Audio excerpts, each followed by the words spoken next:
শুক্রবার বিকেল 4টা নাগাদ বানাহাট ব্লকের লক্ষ্মীপাড়া চা বাগানে চিতাবাঘের হামলায় আহত হলো এক শ্রমিক। ঘটনায় এলাকায় আতঙ্ক ছড়িয়ে পড়ে। জানা গিয়েছে, আমরুজ টপ্পো নামে 46 বছর বয়সী ওই শ্রমিক সকলের সাথে B3C নম্বর সেকশনে কাজ করছিলেন। সেই সময় আচমকাই একটি চিতাবাঘ তার ওপর ঝাঁপিয়ে পড়ে।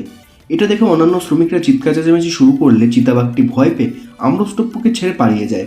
এরপরই খবর পেয়ে ডায়না রেঞ্জের বনকর্মীরা এসে আমরুজ টপ্পোকে উদ্ধার করে শুল্কাপাড়া গ্রামীণ হাসপাতালে নিয়ে যায়। বর্তমানে সেখানে তার চিকিৎসা চলছে। तो गाड़ी आ जाएगा, हम गाड़ी पूछ कर फिर यहाँ पे लेकर के वापस छोड़ देंगे। ठीक है, आप थोड़ा तैयार रहिएगा।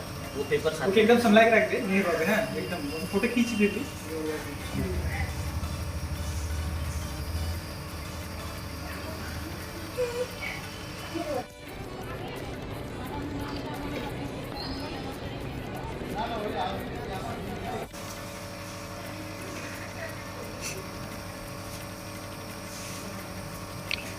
এ ডাক্তার কি আছে গো? কি মন্ডল বললো? আচ্ছা আচ্ছা, বুঝে গেছি। तो 11 बजे इधर ही आना है। तो गाड़ी आ जाएगा, हम गाड़ी पूछ कर फिर यहाँ पे लेकर के वापस छोड़ देंगे। ठीक है, आप थोड़ा तैयार रहिएगा। वो पेपर साथ ओके, एकदम संभला के रख दे, नहीं रोगे ना, एकदम फोटो खींच दे तू।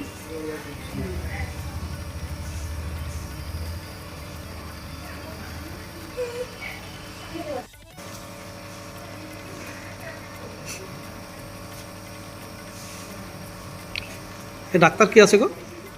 কি মন্ডল বললো? আচ্ছা আচ্ছা, বুঝে গেছি। तो 11 बजे इधर ही आना है। तो गाड़ी आ जाएगा, हम गाड़ी पूछ कर फिर यहाँ पे लेकर के वापस छोड़ देंगे। ठीक है, आप थोड़ा तैयार रहिएगा।